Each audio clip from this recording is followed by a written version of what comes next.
Hi guys, and welcome to the video tutorial brought to you by DevTut. I just realised something. Just went to watch my first two video tutorials, my overview and my user interface basics on Photoshop, and realised I sounded really boring. Now, if I ever do that again, please comment, "You're a boring twat," and I'll try my best not to be so.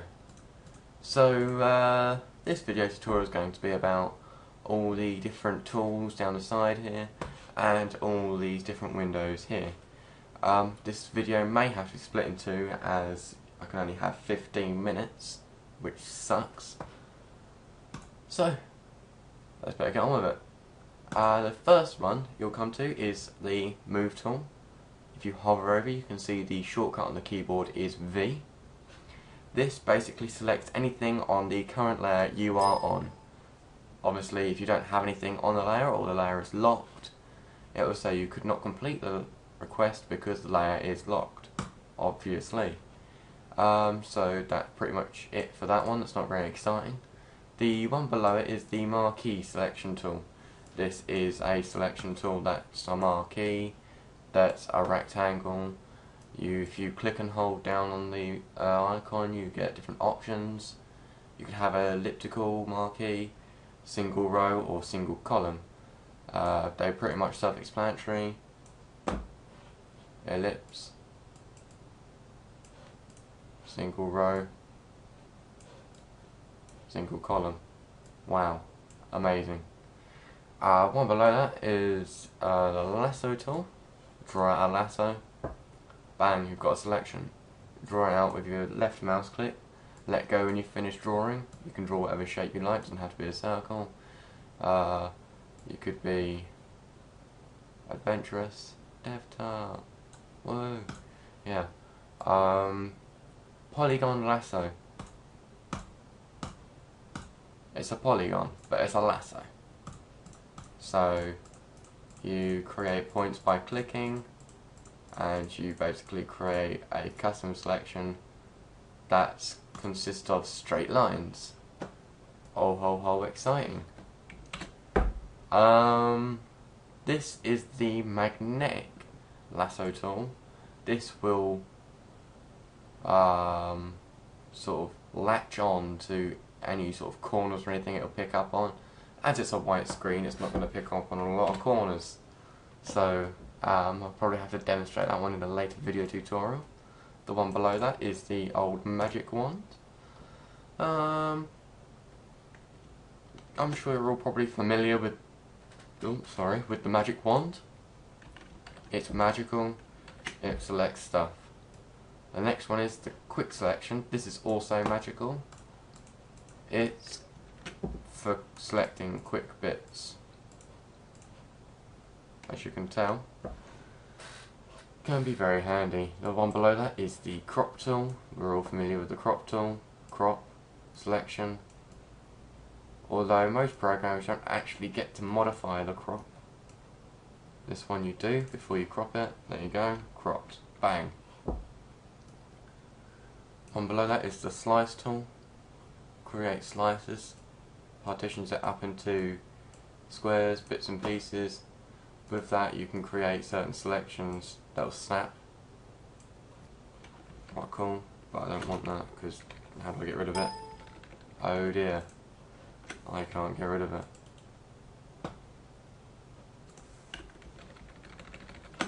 Tell you what,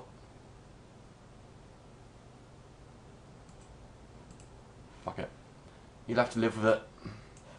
And then of course you've got to select slice, which you can select the slice that you want to modify. Bang! You can also double click on it and get slice options. The one below that is the eyedropper. Nice. But it's quite a little cool circle over the top of it. You get a document up, or actually, yeah, let's open up something a little bit more interesting.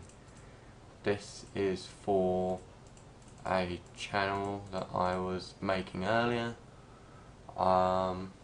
Just zoom in. Wow, it's amazing. Blah blah blah, all the rest of it. When you select a colour, you can see that the outer colour is your current background colour, and the inner semicircle, the top half, is the colour you have selected or you're hovering over at that moment in time. I'm doing this by clicking and holding down the left mouse click button. If you want to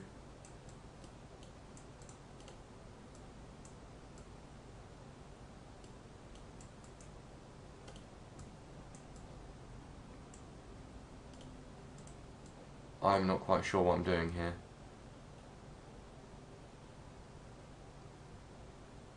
Yeah, you get the general idea anyway.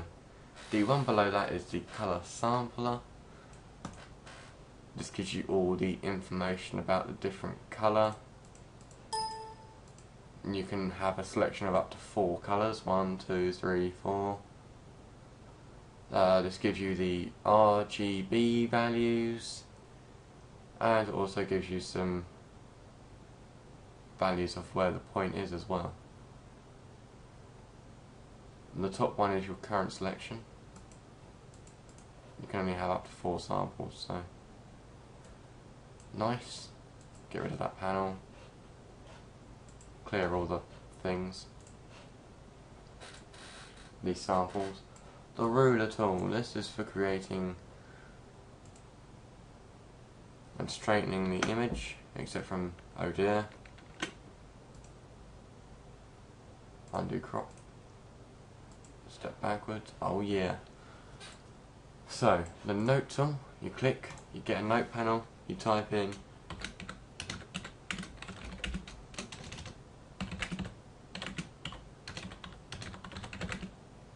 is awesome. Don't forget to rate, comment and sub. Giggity. Although you usually say at the end, I'm going to be different. I like being different. And whenever you've got that note, you can double click on it to see what it is. So you leave it when you have just edited a photo and you have to go off and do your little daily shopping or whatever you have to do. Leave a little note, don't forget to do something. And yeah, boom. You've got a note. The count tool, you click, it counts, leaves a number. I am not sure what this is useful for, but I might be able to find a use for it and maybe show you in a later video tutorial. You can change the marker colour. I'm going to pick some shitty little red colour. Boom, I like a bit of red. And then to get rid of them, click the clear button up here. And that's it for underneath that one. This is the spot healing brush. This is where you've got, you know what? I really have, look. Right click.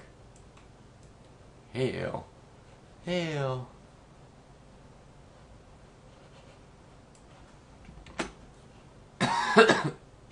Sorry about that. Just have a little bit of a dying session.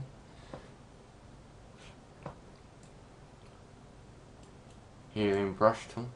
That does the whole thing at the same time. Except you have to hold down Alt, click to define a spot you'd like to heal. It is like the what's it called? The clone brush in some other programs you may know of. No, not Photoshop, but oh damn, Paint Shop. Paint Shop has a similar tool to this called the warp, clone, get it right, clone, patch. This will patch shit up for you, bitch. You make your selection, drag it, and it will clone whatever you drag your selection to. Awesome shit. I think that's it for that. Oh, the red eye. We all know about red eye. We want a bit of red eye. Sorts out red eyes. Obviously, there is no red eyes in this document. Won't do anything. Let's move on. Brush tool. Simple enough. Actually, let's deselect that so I don't have to work in that little spot. It's brush like a paintbrush. Right click, you get all the different properties for it, the hardness, the soft, the size, the actual brush shape. I'm going to have some little, don't know, looks like a claw. You've got your different modes up here. Pencil tool speaks for itself. It's a pencil. You draw with it. Right click. Obviously properties. More pencil. Very similar to the brush one. Colour replacement. Right click. No, alt click. Sorry. Selects the colour. Replaces it. Awesome stuff. Mixer. Mixes the different colours. I'll make it big so you can see. Mixes it, blends it in. Clone stamp. Again, very much like the healing brush. And then the pattern stamp. This will be actually in a video tutorial where I get to show you how to make your own stamp and how to use it, make an awesome effect with it. History brush does the history of the brush. Art history brush, you just get a pretty little brush shape with it. I'm starting to run out of time. I'm going to carry on in the next tutorial. Don't forget to rate, comment and subscribe, and I'll see you in a couple of minutes.